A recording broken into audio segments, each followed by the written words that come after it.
tivo os seus primeiros contactos co nacionalismo organizado a través de Estudantes Revolucionarios Galegos Serga, da que chegaría a ser o seu secretario nacional. Anos despois, licenciaríase en Economía pola USC cunha tese que publicaba a editorial Xerais en 1986 baixo o título Capitalismo e desemprego en Galiza. Por certo, case 30 anos despois, o substantivo daquela tese, lamentablemente, está de plena actualidade. Posteriormente, realizaría os seus estudos de doutoramento en Amiens e París para retomar como doutor en Economía Aplicada cunha tese sobre o cambio tecnolóxico e innovación na industria.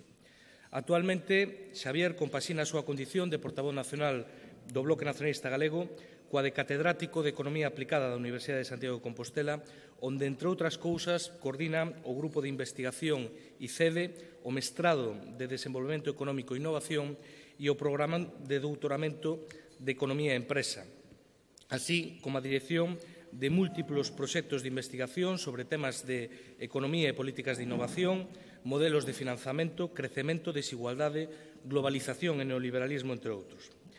Ademais da súa función como docente na facultade, Xavier tamén é membro do Comité de Expertos da Comisión Europea en materia de política regional, da Directiva da Asociación Europea para a Propiedade Intelectual, vogal da Comisión Executiva da Asociación Española de Ciencia Regional e membro da Xunta Directiva da Sociedade de Economía Mundial.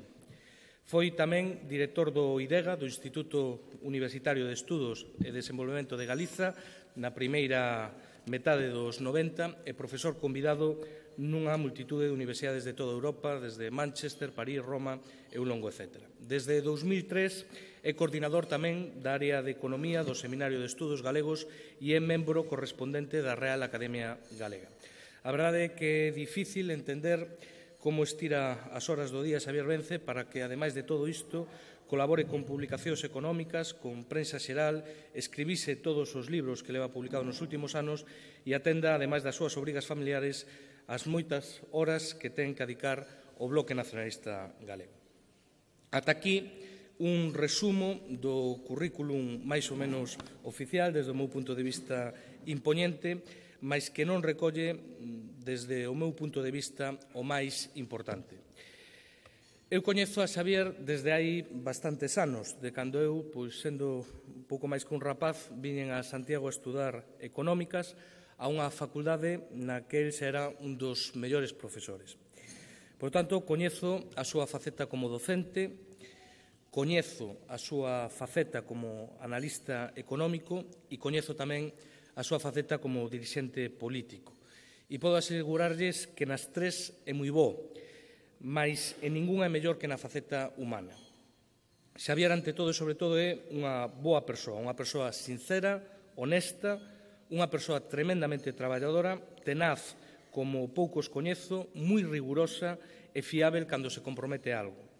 É unha persoa de fortes conviccións que sabe compaxinar cunha permanente vocación de diálogo e de chegar a puntos de encontro. Podes non estar de acordo con el, mas con el sempre é posible chegar a acordos. É un home coherente que sempre defendeu, sen complexos, os principios básicos do nacionalismo e da esquerda. Unha persoa que leva a Galiza permanentemente na cabeza e no corazón, e iso nótase. Cunha grande conciencia social e tremendamente comprometido cunhas políticas antitéticas ás do catecismo neoliberal e que en grande medida provocaron a gravísima situación económica e social que estamos a vivir. Xavier non é dos que gardan equidistancias calculadas. Tampouco, como de seguro poderemos comprobar a continuación, é dos de discursos descafeinados para non quitarlle o sono poder. Non é dos que non se mollan ou se ocultan por cálculos curtopracistas. É dos que sempre está cando e onde hai que estar, dos que toman partido e dos que dan a cara. Estas características, posiblemente nestes tempos políticos tan confusos e cambiantes que vivimos, non cotizan á alza, mas a hora da verdade, desde o meu punto de vista, son as fundamentais. Vanme permitir que remate facendo mención a outra característica de Xavier, e é que Xavier é derrodeiro, nunca renega diso, todo o contrario, pero iso non impide que sexa tamén un compostelán de pro, non só porque leve moitos anos sendo veciño de Santiago, porque naceran aquí os seus fillos, sino porque é un apaixoado desta cidade. E, polo tanto, non lle teño que explicar nada da situación política neste Concello, ela coñece tan ben como a min, e por iso sabe que nunca unha organización política lle fixo tanto dano a esta cidade como lle fixo estes anos o Partido Popular, en termos de imaxe, en termos de credibilidade, en termos de xestión e en termos de ter retrocedido en Santiago décadas en moitísimos aspectos. Vivimos nestes 3 anos o cambio de 3 alcaldes en un mandato.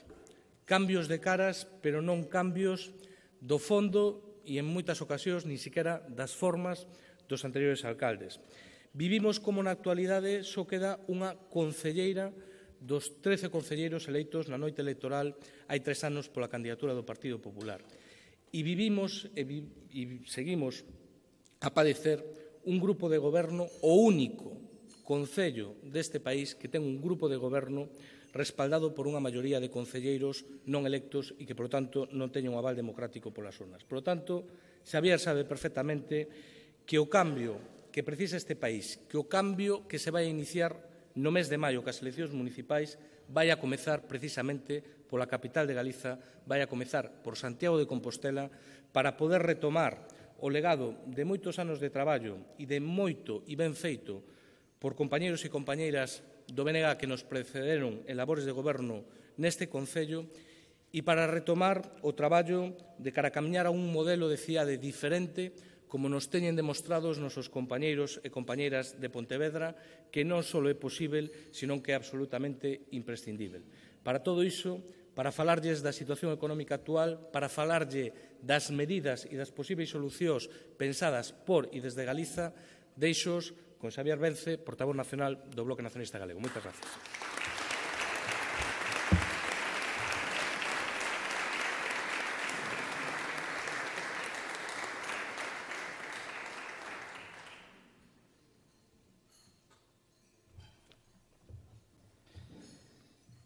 Bueno, moi bon día a todas e a todos.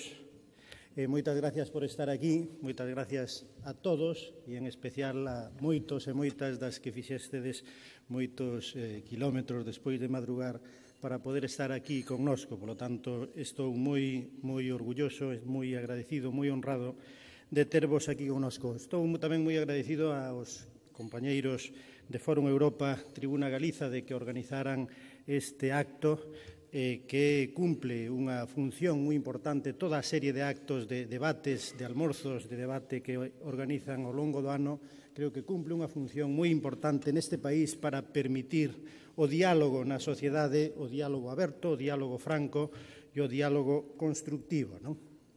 Moitas gracias a Rubén, por suposto, polas súas palabras e, sin dúbida, estou plenamente convencido de que Santiago e a Corporación de Santiago, se aínda pode ter algo de dignidade de representación da dignidade da ciudadanía, é xustamente con persoas como Rubén, que levan ao longo destes 3 longos anos duros de descrédito da corporación, mantendo a imaxe da honestidade do compromiso con valores éticos por enriba de todo e que permite que haxa, cando menos na cidade de Santiago, unha parte da corporación que se pode mirar con ollos limpos e con ollos claros. Estou seguro de que iso vai a ter o seu premio o 24 de maio e estou seguro de que Rubén ten claras posibilidades de optar a presidir esa corporación porque, sin dúbida, en calquera caso, está claro que o merece e poderíamos ter un goberno para esta cidade que nos permitiría levantar dunha vez a cabeza a todos e a todas. Amigos e amigas, vou aproveitar esta sesión, este tempo de mañán, para falar o mellor de cousas que non son especialmente alegres e non son especialmente divertidas para empezar o día, pero non se pode obviar a realidade que temos diante. Vou intentar facer unha radiografía da situación do país, polo menos tal como a vexo eu, tal como a vemos desde o BNG, e tamén tratando de poñer enriba da mesa cales son as alternativas, cales son as propostas que temos para frear este debalo actual e para poder aproveitar as potencialidades que temos como país. Tratarei de convencelos de que Galiza é un país con futuro, pero para iso hai que construílo. E hai que construílo sobre outros alicerces. Espero que, en todo caso, despois, ao final, teñamos tempo para manter un debate e un coloquio con todos vós que sexa, sin dúbida, enriquecedor. Entrando xa en materia, teño que decir que algo que todos vostedes saben e é unha obviedade, levamos 7 anos de profunda crise, pero como moi ben saben vostedes tamén aquí non se cumpre aquel ciclo bíblico de 7 anos de fames e 7 anos de abundancia.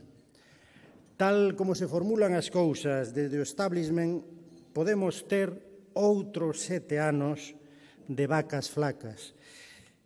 E tamén vos digo que postos a empezar mentando o que son as reglas económicas do libro dos libros, habería que recoñecer que aquí tampouco, neste momento, se respeta aquel precepto do ano sabático que, entre outras moitas cousas, obrigaba a remisión das débedas cada 7 anos, tal como establecía o Deuteronomio. No mundo de hoxendía as cousas son moi diferentes. Aquí levamos 7 anos de crise con políticas centradas en salvar e en rescatar as finanzas especulativas e as grandes empresas a costa do empobrecimento da maioría da sociedade. Levaron á ruína con esas políticas a milleiros de pequenas e medianas empresas, a traballadores, a autónomos, expoliaron aos contribuintes medios e os máis modestos con aumentos do IBE, con aumentos do IBI, con aumentos no IRPF, con aumentos nos impostos especiais, aumentaron os prezos dos bens básicos, como a enerxía, como os transportes, reduciron os salarios, a capacidade de compra e o nivel de vida medio e a calidade tamén dos servizos públicos. De feito, hoxe, o Estado español, coas últimas cifras que temos, é o segundo país de Europa máis desigual. Estamos, en xeral, nun mundo certamente asimétrico e desigual, claro que sí. Para as familias non hai remisión de débedas, nin reestructuración de débedas. Hai execución de hipotecas, hai desafiuzamentos e hai unha condena mesmo á indixencia de miles de familias que quedarán de por vida coa lousa das débedas impagáveis.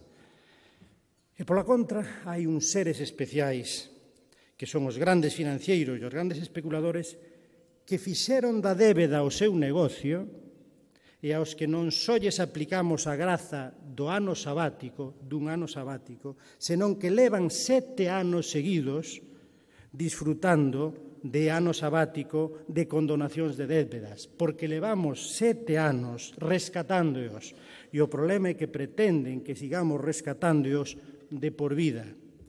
E non é unha metáfora decir isto, porque é unha cruda realidade, porque as débedas son agora débedas de todos nós e temos esas débedas, cando menos, por un período de 10, 15 ou 20 anos vista. Liberámolos a eles das súas débedas ao tempo que nós nos escravizamos. E o certo é que entón, ao final, somos reféns da gran finanza endebedada que conseguiu aquilo que decía Bertolt Brecht. Un home que ten débedas realmente grandes inspira respeto. Xa non é el só o que treme polo seu creto, tamén tremen os seus acreedores. Hai que arrimar os grandes negocios para evitar que sucumba á desesperación. Ese home convértese nunha potencia. Iso escribía Bertolt Brecht nos negocios do señor Xulio César. E permítenos, de paso, recordar isto, permítenos tamén ver os paralelismos entre 3 momentos históricos ben alonxados nos que a montaña das débedas dinamitaron o sistema. A caída da República Romana, que é o que analiza nesa obra os negocios do señor Julio César, a crise do capitalismo liberal dos anos 30, que é, no fondo, o que ele intenta explicar, que cando empeza a escribir o seu libro, e a crise actual do neoliberalismo. Ben, hoxe non imos facer historia, non vou ir por ese camiño, imos acercarnos ao presente, pero farémolo cunha perspectiva alonxada do curtopracismo que hoxe domina o discurso económico e político actual. Para os que mandan, o seu afán parece que se reduce a ir matando as malas noticias cun barullo continuo de datos mensuais, de datos trimestrais, de comparacións trucadas, mesturadas con previsións que nunca se cumpren, etcétera, etcétera, e que só teñen como finalidade atordoar a xente. Eu propóñovos ver os cambios con perspectiva de longo prazo. Non se trata só de onde estamos, senón de cara a onde imos. Hoxe, creo que o que máis e o que menos xa temos claro que a crise non foi un estourido dunha burbulla inmobiliaria só, senón que é o resultado dun modelo neoliberal dominado polas finanzas baseado nun crecemento cada vez máis desigual. Que leva ocorrendo ao longo destes 7 anos de crise? Pois, paradoxalmente, non unha reconsideración crítica dese modelo, senón que o que estamos vivindo en directo é unha acelerada radicalización do neoliberalismo. Non de recuperación de nada, senón de tránsito cara a unha versión máis descarnada do capitalismo, pilotado, iso sí, polos mesmos, que non trouxeron hasta aquí, que son nin máis nin menos que esas finanzas globais amas e reinas do mundo presente. O proxecto de radicalización neoliberal xa levou por diante, como moi ben temos experimentado, moitas conquistas desta sociedade, pero de continuar por máis tempo, como pretenden, levará por diante moitas conquistas de civilización e devolverános a unha sociedade de miseria, a unha sociedade con máis violencia e unha sociedade seguramente de gobernos autoritarios. O que está pasando a moitos non nos colle por sorpresa, non nos colle polo menos totalmente desprevenidos. Permitídeme que faga un pequeno exercicio aquí diante de todos vós de pequena inmodestia. No ano 2005 eu publicara un libro que se titulaba O fracaso neoliberal na Galiza e o seu diagnóstico foi, por desgracia, bastante premonitorio. Ao estourar a crise no ano 2008, escribín que o neoliberalismo só podería manterse se a poboación aceptaba un empobrecimento dun 30-40%. A desgracia é que 7 anos despois podemos decir que non estamos aínda aí, pero claramente imos cara aí. En 2011 publiquei un libro que se titula Crise e radicalización neoliberal, onde destripaba todos os pasos que desde o comezo da crise se viñan dando nesa dirección e as consecuencias desastrosas que a iso traería. E o peor de todo é que, como xa dicía daquela, a pesar dese sacrificio social e humano de proporcións históricas que lle están impoñendo á sociedade, a pesar de todo, digo, o modelo neoliberal non funcionará.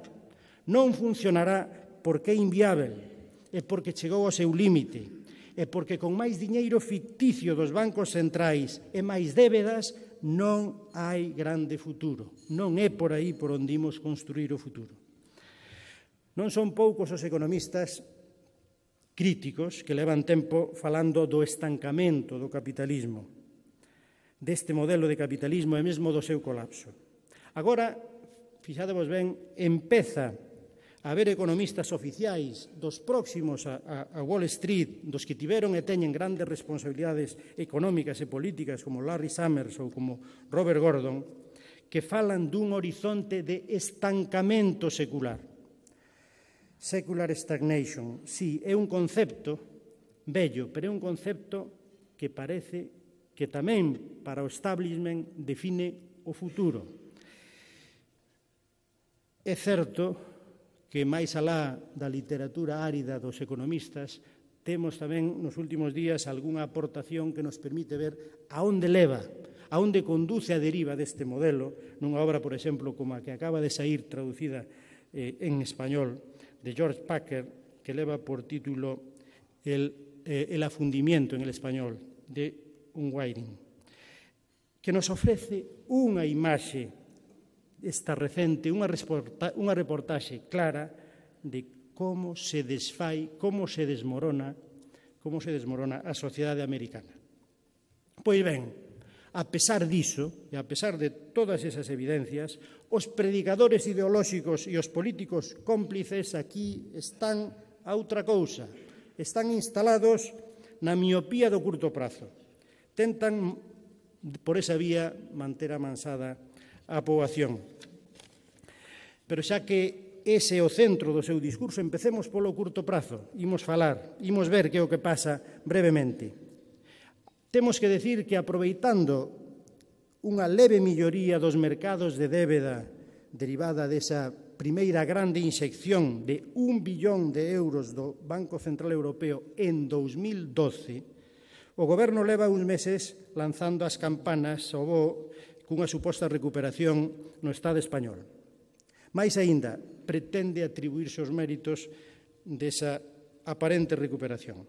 E quixera deixar claras tres ideas básicas do meu diagnóstico. A primeira, que unha melloría puntual con esas bases non significa unha verdadeira recuperación económica e saída da crise. A segunda é que a melloría circunscríbese, sobre todo, aos balances das bancas, da banca e ás rentas financeiras, rescatadas con recursos públicos, uns 180.000 millóns de euros nos últimos anos, e con ese tsunami de liquidez monetaria que inxectou o Banco Central xa no pasado. Pero vai acompañada da destrucción de capacidade productiva e de emprego, do empobrecimento e das desigualdades. Tal e así, e algúns de vos, se tedes aforros e investimentos, podedes en fondos de investimento, por exemplo, algúns de vos podedes comprobar que efectivamente neste tempo de empobrecimento absoluto, o mellor vedes nos bancos fondos que están dando rentabilidades do 20%, do 50% e mesmo do 100%. Efectivamente, claro que hai xente que se está enriquecendo neste momento de crise, pero a maioría da poboación está sufrindo un empobrecimento acelerado. Están aumentando tremendamente as desigualdades. E así non se vai recuperar a economía. E o terceiro, que quixera deixar ben asentado e despois tratarei de desenvolver, é que o que con un certo rigor se pode decir do que está ocurrindo no Estado español, en todo caso, non pode afirmarse en absoluto no caso de Galiza, que segue no rodopío do debalo económico e tamén do debalo demográfico. Hai unha cousa que é evidente. Se houbera recuperación, desde logo non faría falta que despregaran tantos medios para pregoala. Pero está claro, por que atordoan a poboación con ese salmo da recuperación día a día de saída da crise? Pois porque saben que a desesperación da xente, da maioría da xente, xa non pode agardar máis e pode efectivamente estourar en calquer momento algo que lles podería resultar desagradable. Teñen que acalmar os ánimos con recorrentes promesas de recuperación. E o certo é que, como vostedes moi ben saben, en realidade levamos escoitando promesas de recuperación non desde o último ano nin desde o penúltimo, levamos desde 2009, desde que Zapatero, desde o segundo ano da crise, desde que Zapatero empezara a falar dos famosos brotes verdes, e desde aquela non pararon de soar cada ano as trompetas da recuperación, e cada ano anunciábase o seu advenimento para o ano seguinte. A verdadeira milagre sempre ha de chegar o ano seguinte, non? Pero, bon, o que sí cabe decir é que a nivel de Estado, neste momento, poden dicir que se freou a caída do PIB e mostra ese signo positivo que pode alcanzar o 1,2% de crecimento para o ano 2014. Coa caída da factura petroleira, co tsunami monetario que agora se amplifica con outro billón de euros e coa mellora da prima de risco e as condicións de financiamento, pois, efectivamente, a conxuntura mellora algo. Pero non porque haxa crecimento da base produtiva ou porque resultase eficaz algunha das políticas do goberno, as chamadas reformas, senón porque o Banco Central Europeo decidiu darlle a manivela da liquidez. Esa é a única causa desa aparente recuperación conxuntural que se vive no Estado español. E con esa ferramenta, con ese instrumento, non hai base para un crecimento económico sólido de futuro. Pero, aínda así, eso que non garante o crecimento a medio prazo, a economía non tira, porque non tira en Europa. E por iso xogan esta última carta, precisamente, que é a última carta, creo eu, do Banco Central Europeo con esta nova bomba de 1,1 billóns de euros ficticios que acaban de aprobar para inundar os mercados a partir deste mes de xaneiro de 2015 ata 2017. Pero tampouco esa bomba monetaria resolverá os problemas da economía productiva, que é o verdadeiro miolo do problema actual e cuxo mal está na falta da creación de mercados solventes, de mercados que, pola contra, están perdendo aquí e están perdendo en Europa como consecuencia da liberalización e do empobrecimento da poboación. Ese é o verdadeiro problema para o futuro, que é a produción de bens e servicios en condicións rendíveis, e que é o que crea emprego, que é o que crea ingresos para o sector público, para manter os servizos públicos. E iso é o que está en causa con estas políticas. Pois ben, o problema é que en Galicia a situación é moito máis delicada aínda. Non hai agora recuperación de verdade nin vai habela, pero é que nin sequera chega a esa melloría conxuntural. E por que non hai? Pois farémonos un chisquiño no que pasa en Galicia.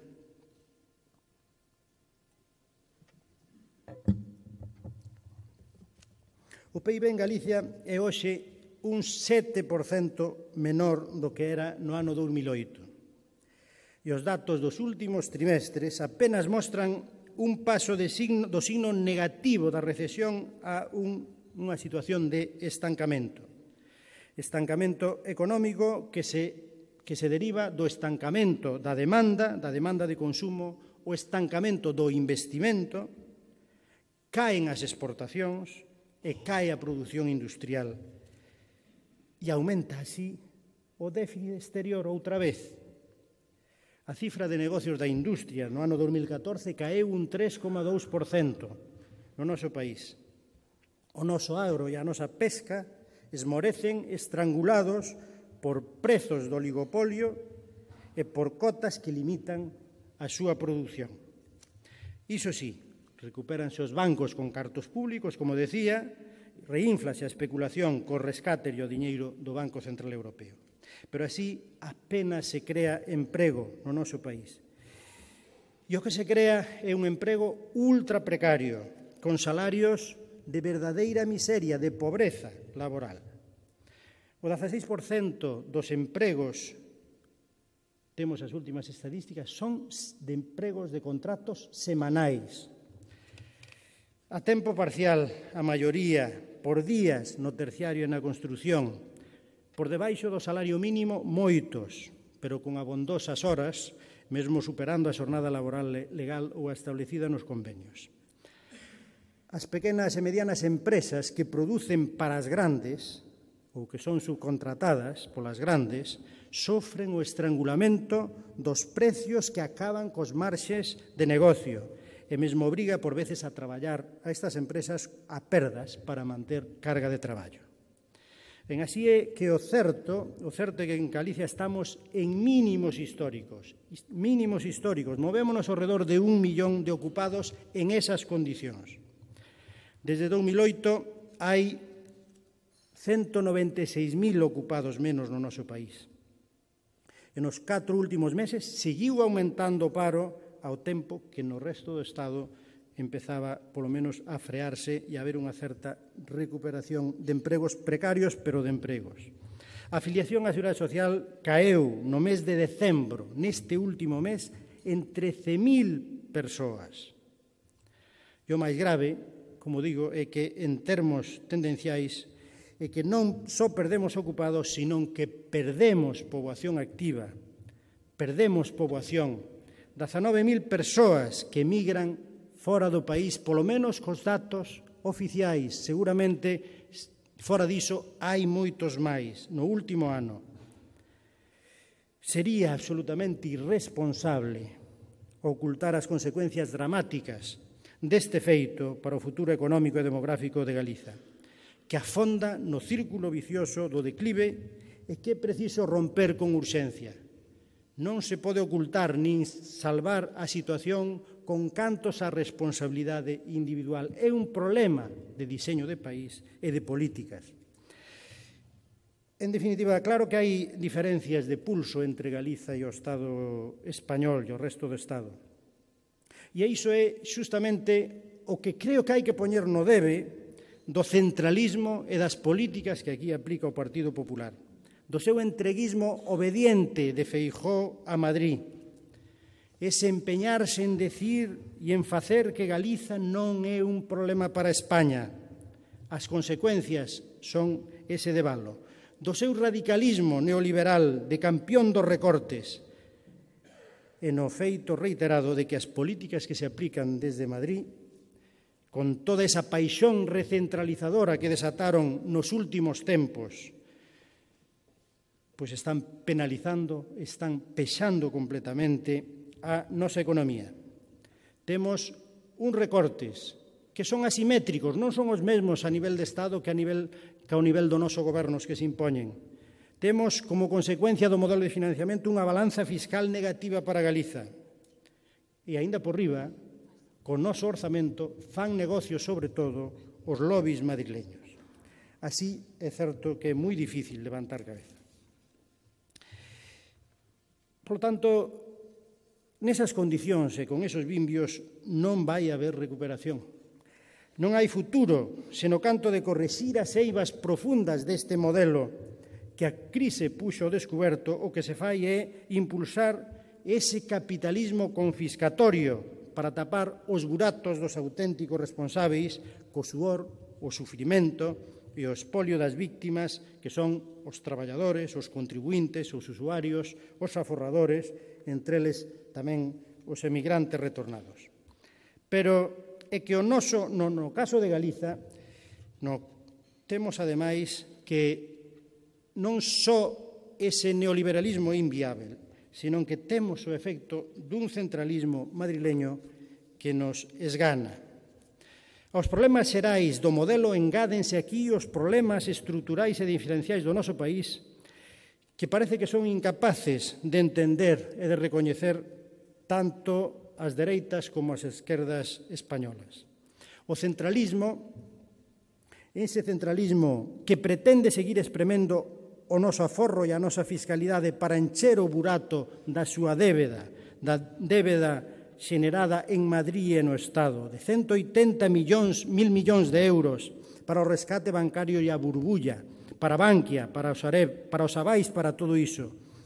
Os 38.000 millóns da débeda das empresas de defensa, os 28.000 millóns do déficit tarifario dos oligopolios eléctricos, os 5.000 millóns das autopistas radiais madrileñas, os 6.000 millóns da T4, de AENA e o demais.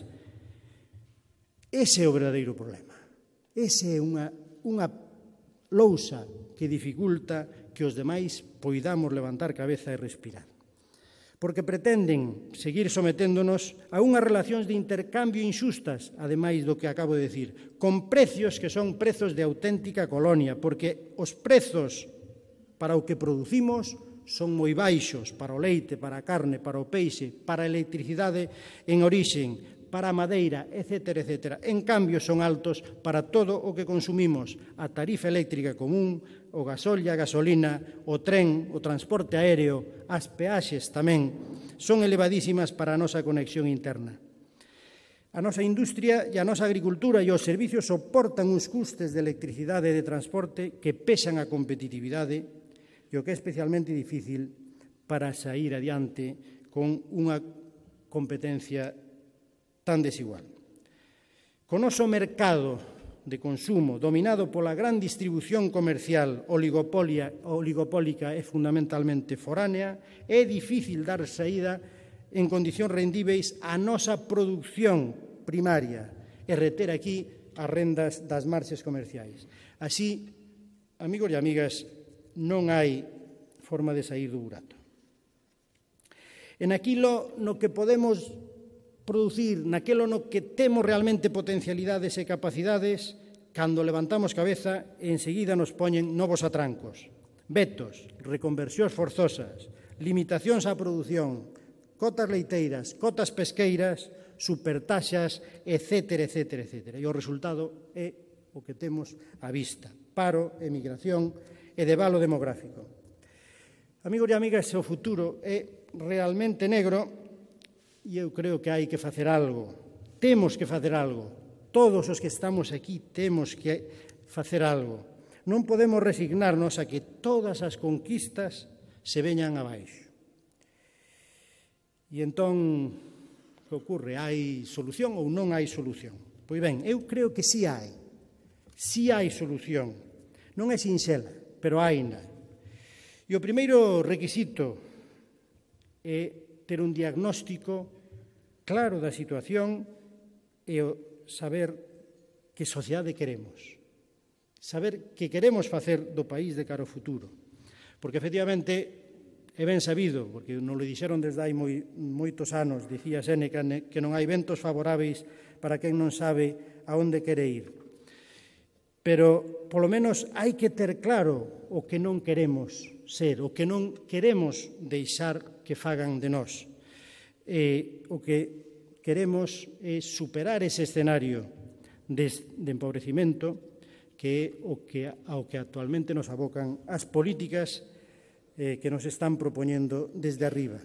Temos que darlle, entre todos, a volta a todo iso. E para iso precisamos proxecto. Galiza precisa o proxecto do nacionalismo. Precisa que o proxecto do nacionalismo avance na sociedade e avance tamén electoralmente. Hai moitas cousas que se poden facer, empezando polo máis sinxelo, entre comillas. Hai que romper de inmediato coas políticas de recortes e apostar con decisión por políticas expansivas de gasto, non gasto productivo ou ineficiente, pero sí investimento en recursos de futuro, en investigación, en innovación, en educación, en servicios públicos avanzados. Ese investimento e os empregos creados en todas esas actividades terán a doble virtude de crear riqueza cara ao futuro e de actuar tamén como factor dinamizador da demanda no curto prazo, esencial para reactivar o sector privado, en particular as PEMEs industriais, comerciais e de servicios. Claro está que ese incremento de gasto hai que financialo e non pode ser en base a débeda. Entón, como hai que facelo? Pois hai que mudar o actual marco de financiamento autonómico que está estrangulando as nosas contas públicas. Sendo unha das comunidades autónomas con menor nivel de renda per cápita, resulta que estamos a ter neste momento unha balanza fiscal negativa. Precisamos soberanía financiera, recadar os nosos tributos todos e ter plena capacidade normativa para resolver esa cuestión. Hai que aumentar os ingresos e iso pode facerse con impostos ás grandes rendas, e en particular ás rendas financeiras, que, como decía antes, non están sendo pequenas neste momento, e as grandes fortunas.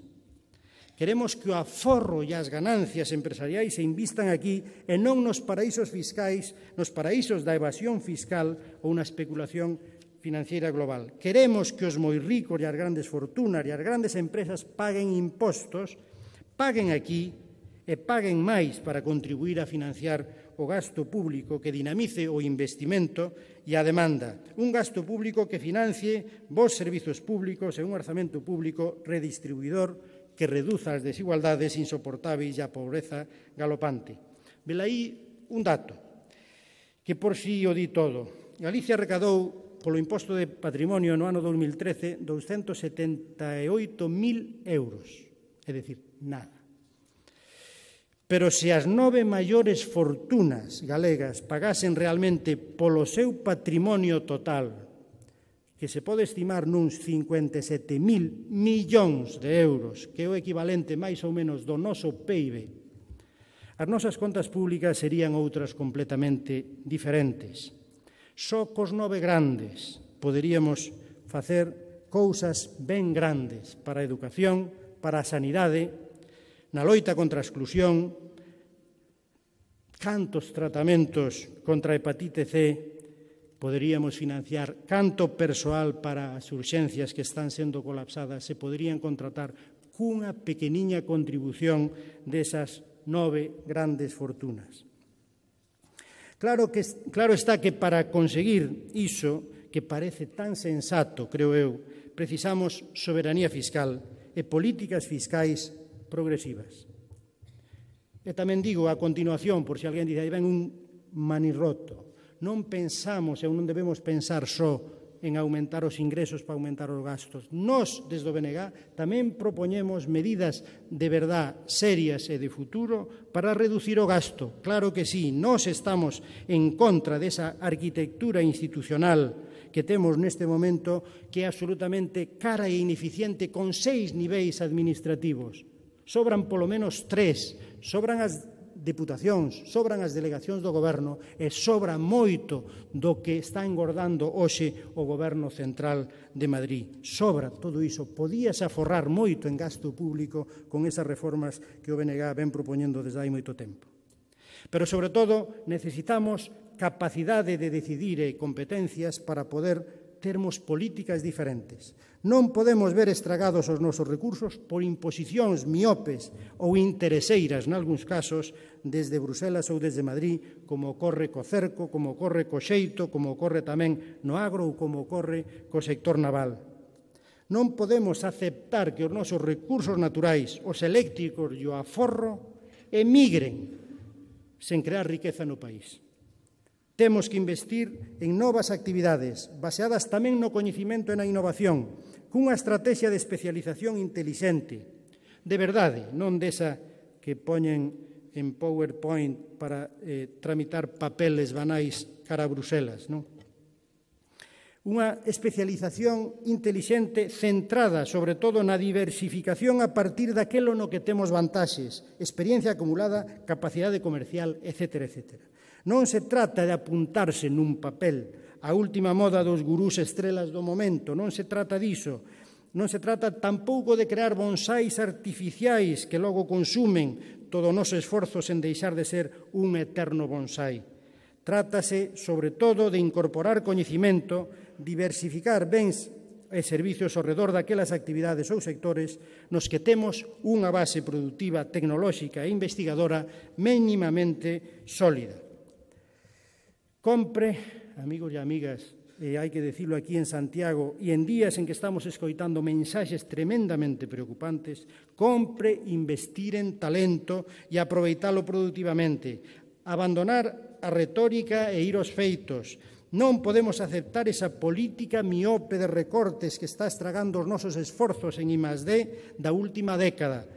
Nos primeiros 4 anos de goberno de Feijóo retrocedemos a un nivel de esforzo en I+D do 0,86% do PIB, como calquer país de África. Un retroceso dunha década, 1.500 investigadores en equivalencia a tempo completo, en realidade cabezas de persoas son moitas máis, perdémolos nestes últimos anos expulsados do sistema e con nulas expectativas para os que quedan de mellorar realmente as condicións para levar a cabo o seu traballo e aportar algo á ciencia e ao coñecimento no futuro. Compre volver poñer a I+D e a innovación nos orzamentos e non só nos discursos. E indo un paso máis alá, amigos e amigas, tamén creemos que todo isto require cambios de máis alcance. É necesario cambiar moitos aspectos da nosa inserción na economía internacional, tanto no relativo ás finanzas como no relativo ao comercio internacional.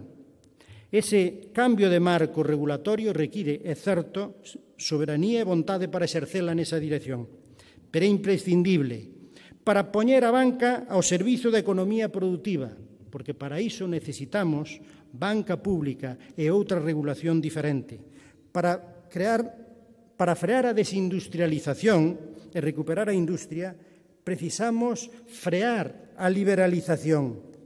Desde logo, temos que impedir, como sexa, esa ameaza que supón o Tratado Comercial e de Investimentos con Estados Unidos que se está negociando na trastenda entre a Unión Europea e Estados Unidos e que é unha auténtica amenaza para o pouco que queda de sistema productivo neste país. O ciclo da hiperglobalización, desa globalización neoliberal, trouxo esta situación de profunda crise estrutural e que non ten solución nese marco. É importante asimilar iso. A hiperglobalización é insostible económicamente e é insoportable socialmente. Pouco a pouco van abríndose camiño no mundo outras opcións para reconstruir os equilibrios básicos.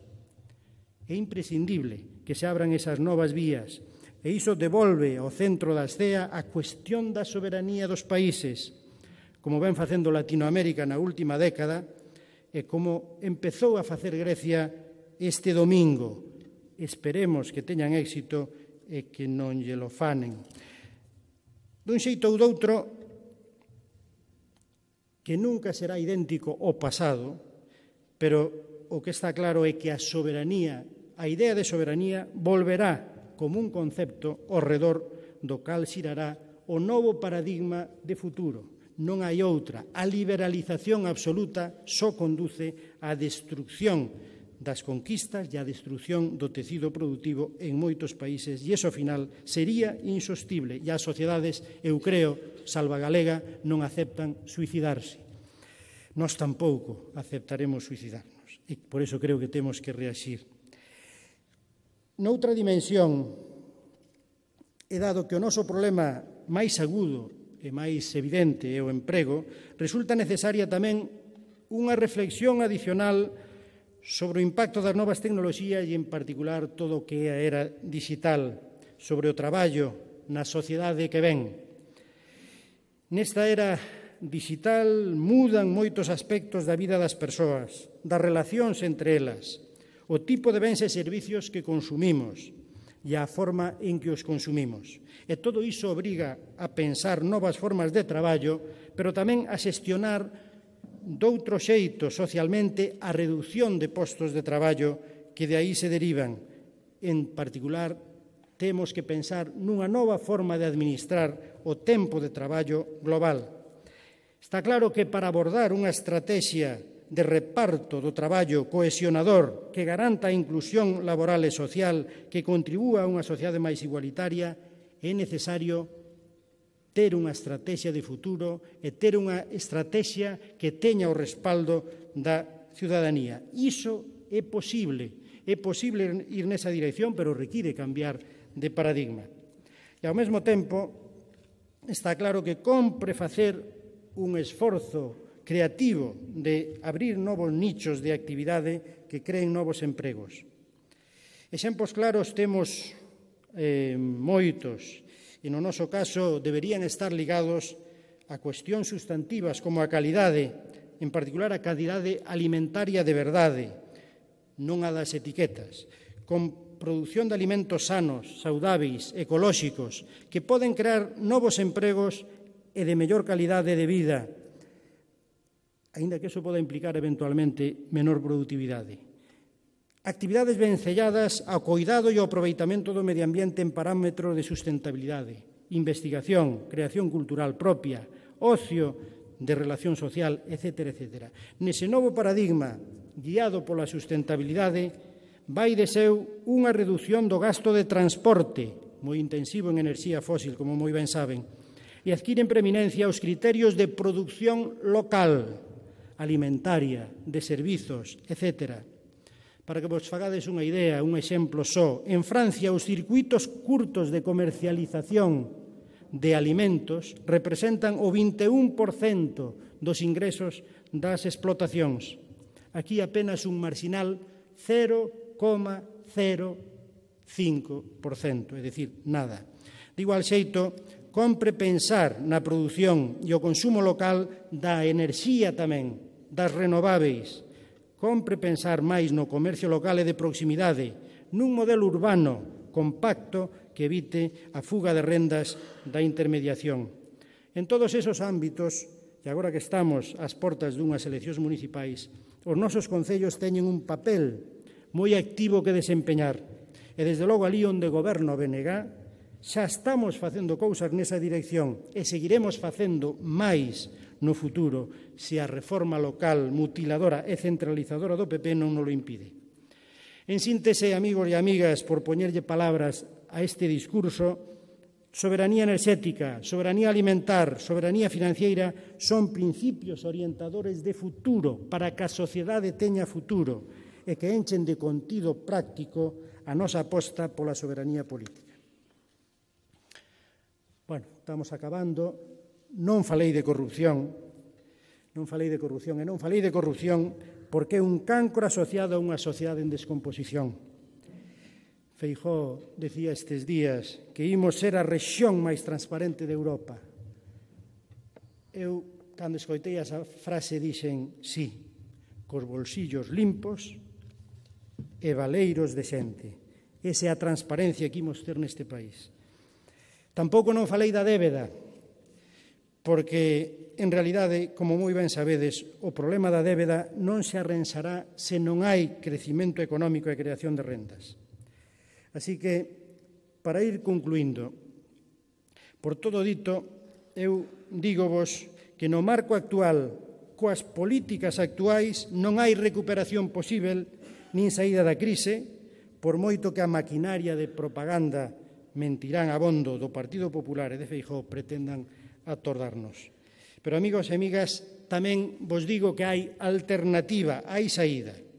Non vou dicir que o que aquí vos propuxen, que o que propón o BNG sexa fácil, que sexa para mañán. Pero ese é o norte, e canto máis nos aproximemos a ese norte, a esa dirección, mellor nos irá. Por todo o que aquí levo dito, creo que o nacionalismo, o soberanismo é unha alternativa necesaria, non un adorno retórico, nin unha elucubración ideolóxica, nin tan sequera unha fixación identitaria. Non, o soberanismo é hoxe e para o futuro a vía práctica para ter ferramentas que permitan resolver os problemas concretos dos galegos e das galegas, os máis importantes no seu día a día, que son ter empregos, salarios dignos, ter recursos para facer frente ás súas necesidades vitais, ter sanidade, educación e outros servicios públicos de calidade. Esa é tamén a política do posíbel pola que tamén aposta o BNG. E para iso queremos contar con moita xente, queremos contar con todos vós. E empezaremos contando, pois, por responder ás preguntas que vos teñades agora para min. Moitas gracias.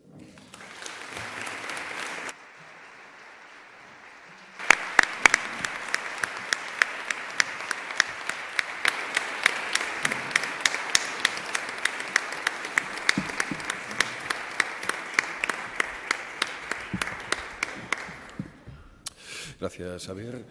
Imos abrir o coloquio de seguido. Europa Press pregunta sobre o movemento cidadá que está impulsando Anxo Quintana para a unidade cívica do nacionalismo. Cal é a posición do BNG e que opinión ten do seu regreso? Non collín a primeira parte. Dicía que sobre o movemento cidadá que está impulsando Anxo Quintana para a unidade cívica do nacionalismo, cal é a posición do BNG?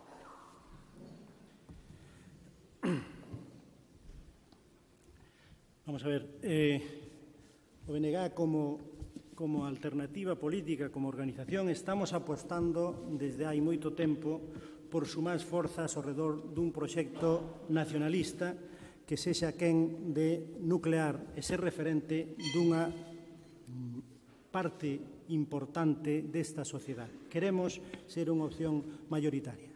Nós entendemos que máis alá do que son as opcións políticas do que son as alternativas políticas organizadas que concurren aos procesos electorais ou que fan vida política institucional ou vida política na sociedade, a sociedade ten necesidade e ten dereito de estruturarse de algún xeito para participar activamente tamén na vida política por abaixo, coa súa propia iniciativa. Todas as iniciativas que salan da sociedade tratando de aumentar a conciencia de país, a conciencia nacional de país, tratando de facer a esta sociedade consciente dos retos de futuro, para nós todas esas iniciativas sociais son benvidas. E, sin dúbida, creo que é unha tarefa que como país temos necesidade dela. Necesitamos xente que sexa quen de máis alá da loita política, electoral e institucional faga traballo de base, alimentando de ideas, alimentando de propostas, alimentando tamén as inquedanzas que existen na sociedade. Esa é a miña valoración, por lo tanto, todo o que vaya nesa dirección para nós é positivo. E desde a cadena SER preguntan cantos cartos aportarían esas 9 grandes fortunas que vostede acaba de apuntar aos tributos galegos. Se Podemos e a Syriza española, ese sería bo para Galicia e para España que gañara as eleccións xerais. Con respecto á primeira cuestión sobre o imposto sobre as grandes fortunas, é obvio que non me gustaría dar unha cifra.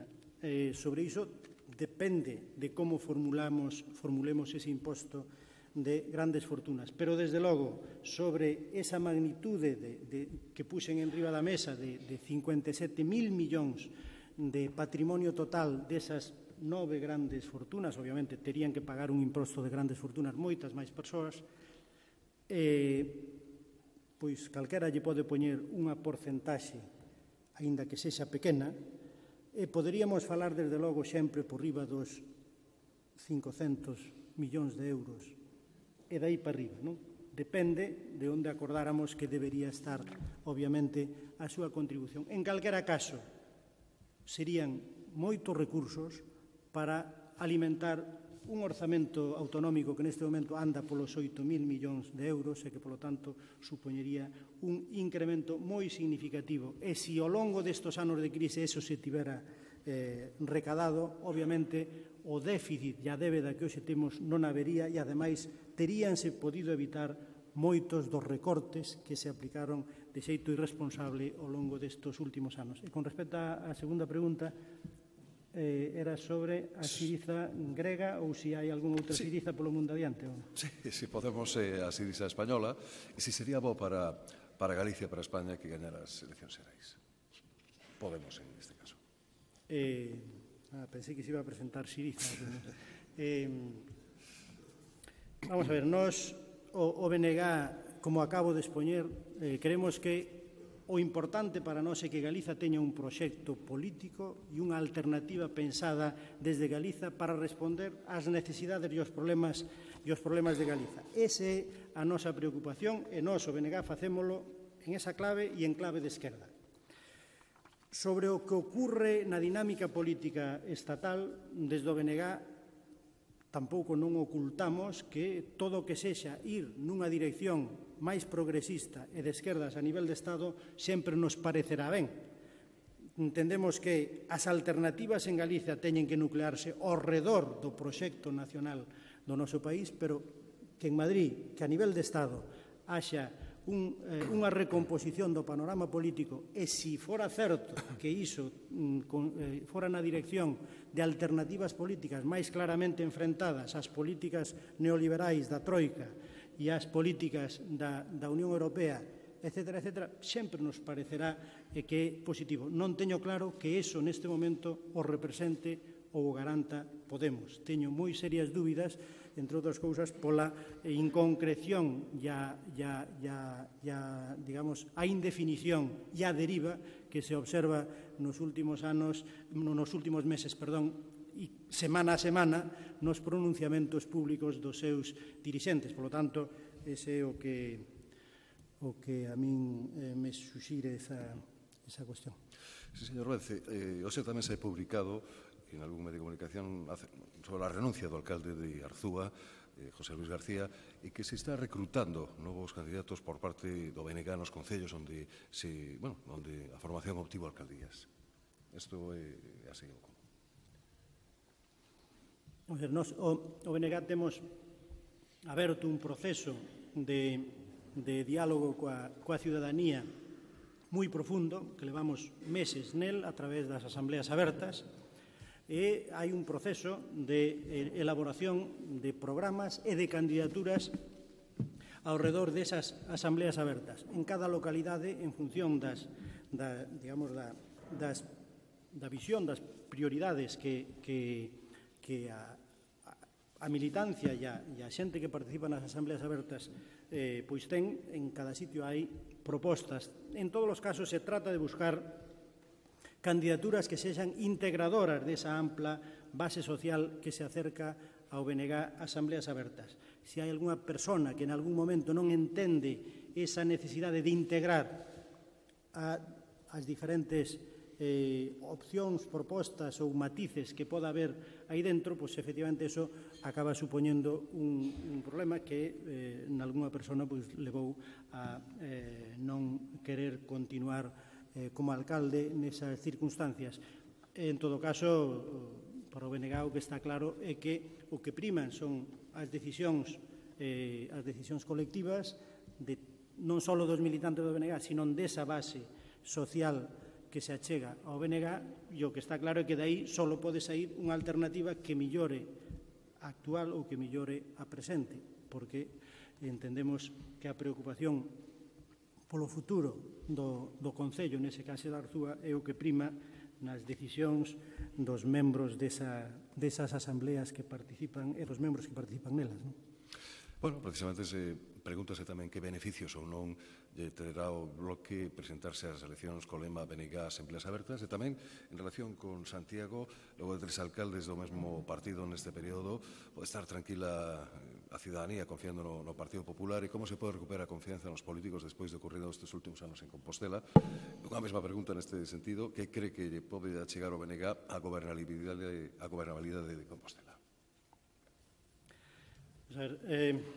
Con respecto ás primeiras cuestións, en xeral está claro que os cidadáns de Santiago, e aquí falo xa non só como portavoz do BNG galego, sino como cidadán de Compostela, estamos abochornados de ter o peor goberno municipal ao longo desta legislatura, que, por certo, é a primeira do PP na historia do Concello de Santiago. O seu desembarco en Santiago non pudo ser máis calamitoso e non pudo ser de consecuencias máis nefastas. Non houbo xestión, non houbo acción de goberno, e o único que houbo foi corrupción, que se salda no feito de que pasaron 3 alcaldes diferentes nunha mesma legislatura, e con todos os concelleiros do Partido Popular que saliron electos fora da corporación, salvo un.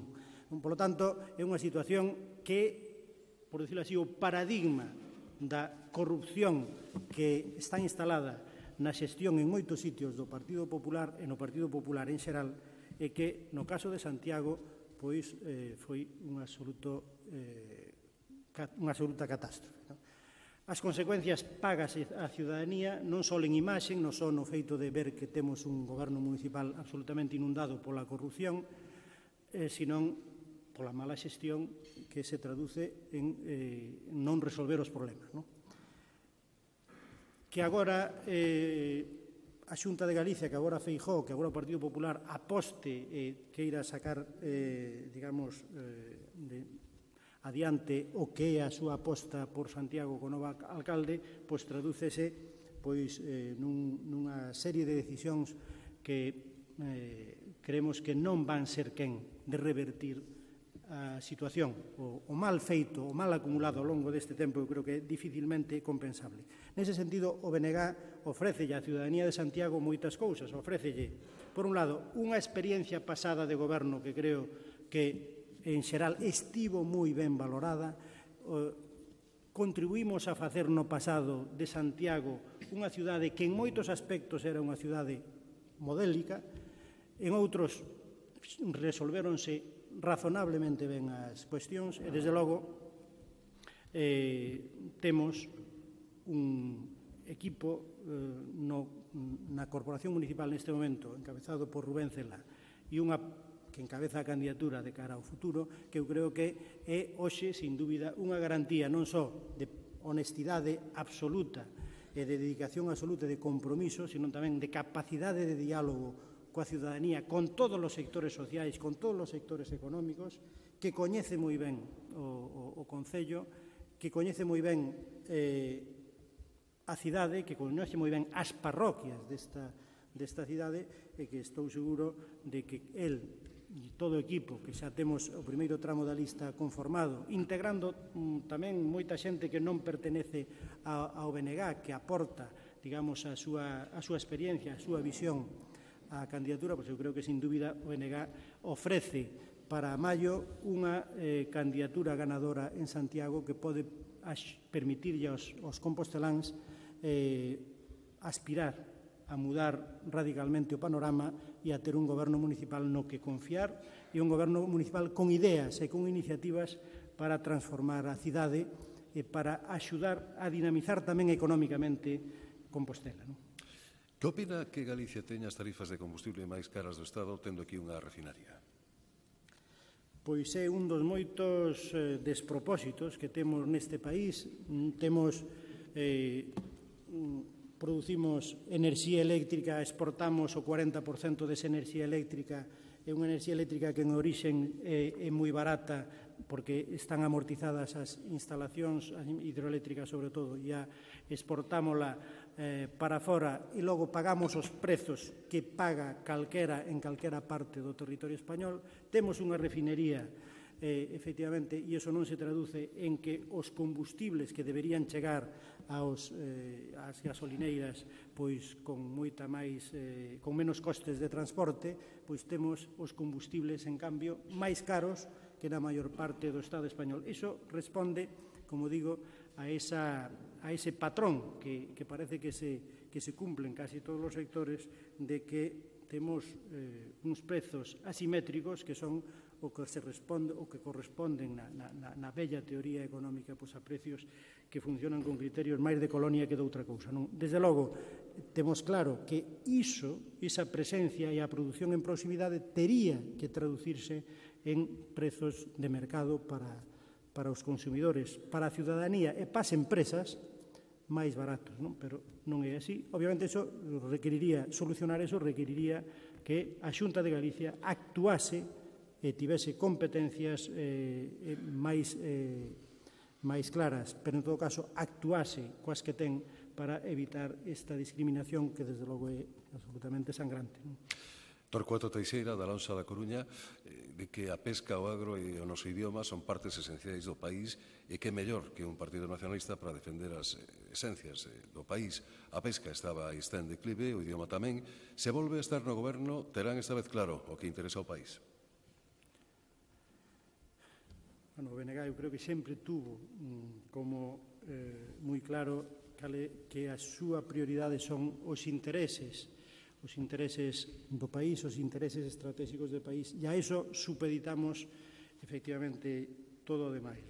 Desde logo, eu creo que necesitamos un goberno nacionalista e necesitamos, sobre todo, mudar a estrutura institucional para termos máis competencias para poder xestionar sectores básicos como é a pesca, como é o agro, de acordo coas nosas propias necesidades e coas nosas propias prioridades para aproveitar as nosas capacidades, as nosas potencialidades, a nosa experiencia, que no caso concreto que menciona do sector pesqueiro está claro que son moitas, son enormes, somos unha potencia pesqueira no mundo, temos moita experiencia, moito capital tecnolóxico e humano acumulado, temos, e iso pódese escoitar moitas veces a moitos dos grandes patróns deste país, temos o millor capital humano para a pesca do mundo, temos moitas cousas nas que somos, sin dúbida, líderes nese sentido, pero temos que ter capacidade para decidir e administrar ese sector. O que non podemos é aceptar que desde Bruselas, con criterios normalmente moi parciais ou moi inxustos, obedecendo a presións de determinados países ou de outros países, pois acabe cercenando a nosa capacidade productiva, e aquí o único que chegan son axudas para o desguace de barcos e, en cambio, nos chegan limitacións de cuotas para o cerco, limitacións para a acción do xeito, incluso ignorando absolutamente o que son as características da nosa actividade pesqueira, como é un caso flagrante o último que vimos do cerco, que non se enteraban hasta que o BNG, hasta que Ana Miranda o puxo claro en Bruselas e levou o sector a Bruselas a explicalo, non sabían o que era a arte do xeito. Bueno, é difícil gobernar a 2.000 kilómetros de distancia ignorando todo sobre a pesca, non? Nós creemos que iso ten que decidirse máis claramente no país, e igual ocurre con outros sectores, en particular co sector agrario.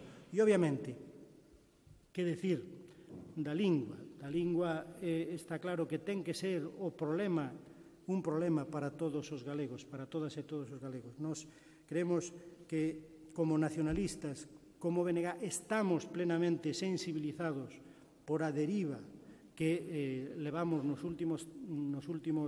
últimas décadas de perda de falantes, de perda tamén de prestixio do idioma na sociedade por culpa das mensaxes que se transmiten desde o poder, de renuncia por parte das institucións á utilización do galego en ámbitos claves nos cuales debería estar normalizado, como debería ser a xustiza, como debería ser o mundo dos negocios, como debería ser en todos os medios de comunicación que teñen difusión no país. E resulta que non só nestes 30 anos de autonomía non progresamos nada nesos ámbitos, senón que mesmo hai claros síntomas en moitos ámbitos de perda de pulo, de perda de forza. Hai moita xente que de xeito espontáneo natural do país usa e defende o seu idioma.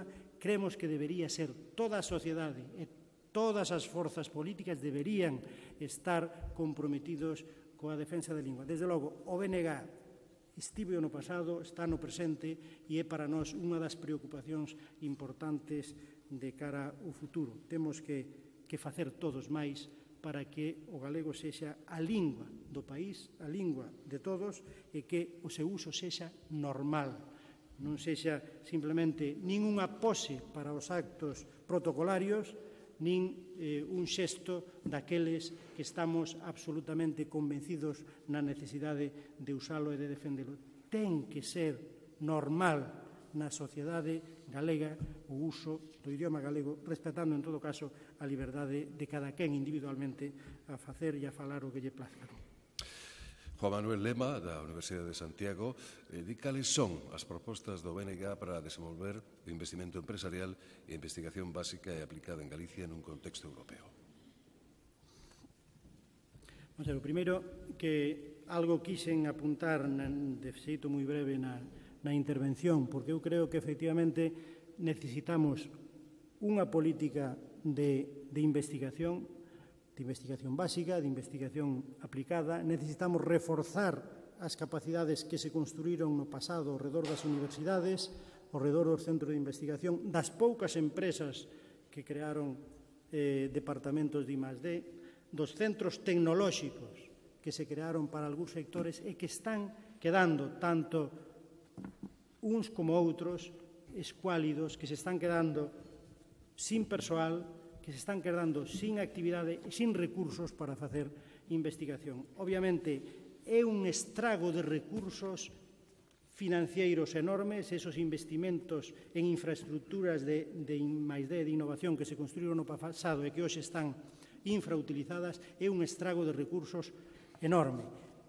Pero maior estrago aínda é o capital humano que se formou ao longo destes últimos anos con esforzo financeiro do país, con esforzo persoal, con esforzo de equipos, e que neste momento estamos perdendo, pois porque non hai recursos para manter os equipos, porque non hai recursos para financiar proxectos. Por lo tanto, nós creemos que iso ten que ser unha prioridade. Recursos poda habelos, o que ocorre é que ten que ser unha prioridade.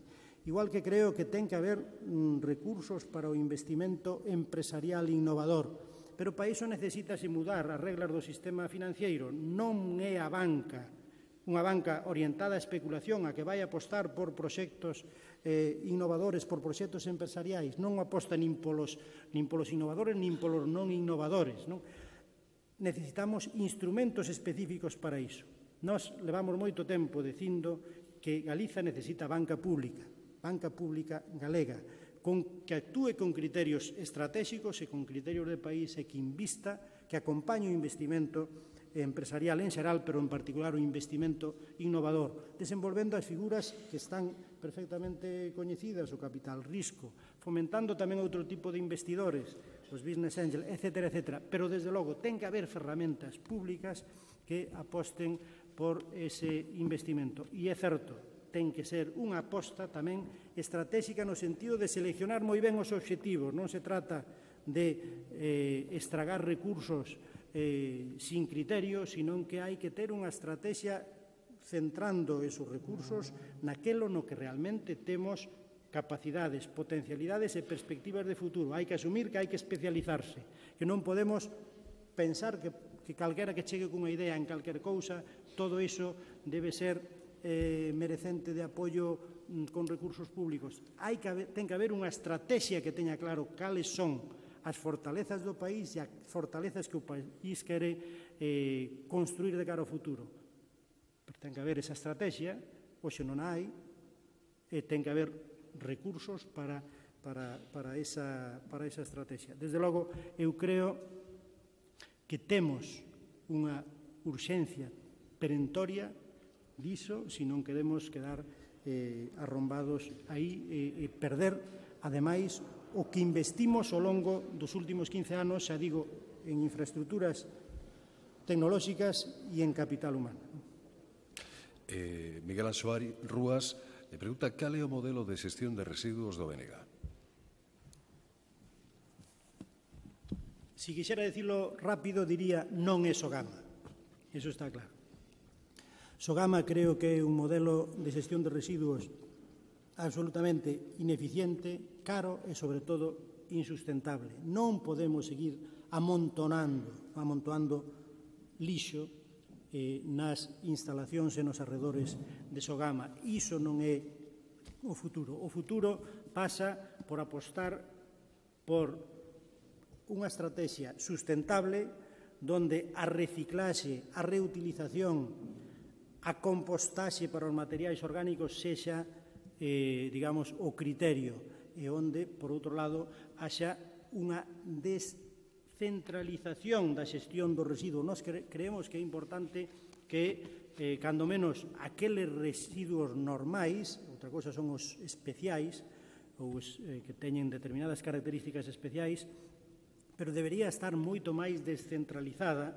Creo que nese sentido unha certa comarcalización, sin usar a palabra comarca en sentido estricto, creo que sería importante para a xestión, o modelo de xestión de residuos. En todo caso, está claro que hai que dar por finiquitado ese modelo caro e insostible de Sogama e hai que apostar, como estamos apostando en algúns concellos do BNG, por outro modelo, en particular pola reciclaxe, pola compostaxe e polas instalacións en máis proximidade, porque tamén o transporte do lixo contamina, acaba sendo tamén un residuo. Esa, finalmente, Evaristo Nogueira, do Colexio de Abogados de Santiago, decano, ante o endurecemento injustificado do Código Penal, cal é a posición do BNG? Bueno, nos creemos que os cambios legislativos en cuestións que afectan aos dereitos cívicos, os dereitos sociais, non poden, para empezar, facerse no marco dunha estrategia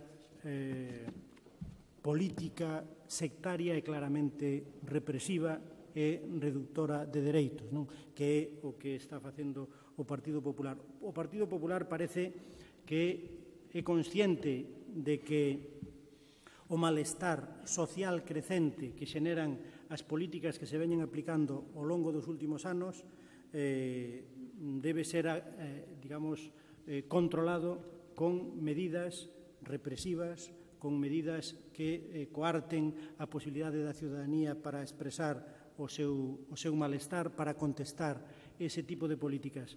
Creemos que esa é unha vía completamente equivocada e, desde logo, nos creemos que non se pode renunciar a dereitos e a dereitos cívicos e sociais esenciais, como é o dereito de manifestación, como é o dereito de folga, como son e o que creemos que é absolutamente desatinado é, ademais, ir pola vía da persecución administrativa das causas que se abren contra as persoas, é dicir, delegar e facer xuíz e parte de eventuais problemas de orden público á policía, darlle á policía toda a autoridade e a presunción de veracidade absoluta para castigar co seu, digamos, para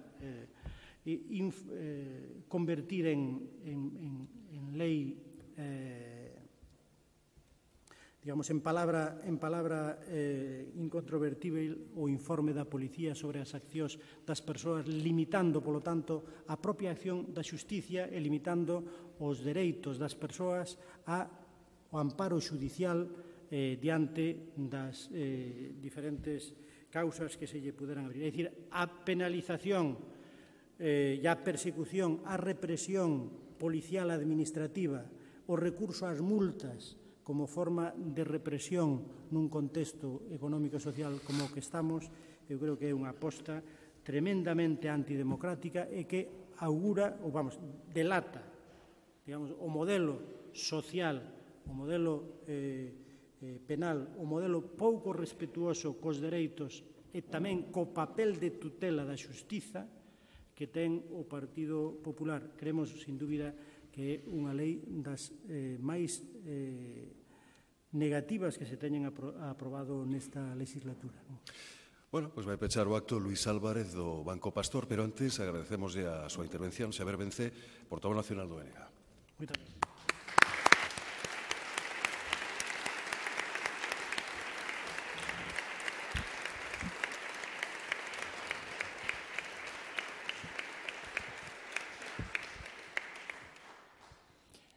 Señoras, señores, buenos días. En nombre de Banco Pastor, Grupo Banco Popular y de nuestro copatrocinador Audasa Grupo Itinere, queremos agradecerles a todos ustedes la presencia en este acto. Agradecer de forma especial a don Xavier, a nuestro ponente, su excelente exposición y el haber compartido con nosotros su perspectiva de Galicia, problemas y soluciones. Desde Banco Pastor estamos comprometidos con el crecimiento de Galicia. Es nuestro principal objetivo seguir proporcionando financiación a las empresas, a los autónomos y a las familias de esta comunidad, porque también es una necesidad para nosotros. En 2014, no en vano, fuimos líderes en la concesión de préstamos ICOs del sistema financiero español. Pero ese liderazgo se acentúa mucho más en Galicia, donde alcanzamos una cuota del 37% del total de operaciones concedidas. Y créanme, no es fácil alcanzar esa cuota. Pero lejos de la autocomplacencia, como lo decía el señor Vence, quedan muchas cosas por hacer. Este liderazgo nos da fuerza para seguir trabajando en esa dirección. Porque además creemos que es la mejor forma de cumplir con nuestro compromiso con el tejido empresarial gallego. No solo hay que decirlo, hay que hacerlo, y Banco Pastor lo está haciendo. Sin más, reitero mi agradecimiento por acompañarnos, esperando verles en próximos actos, y aprovecho para desearles un feliz día.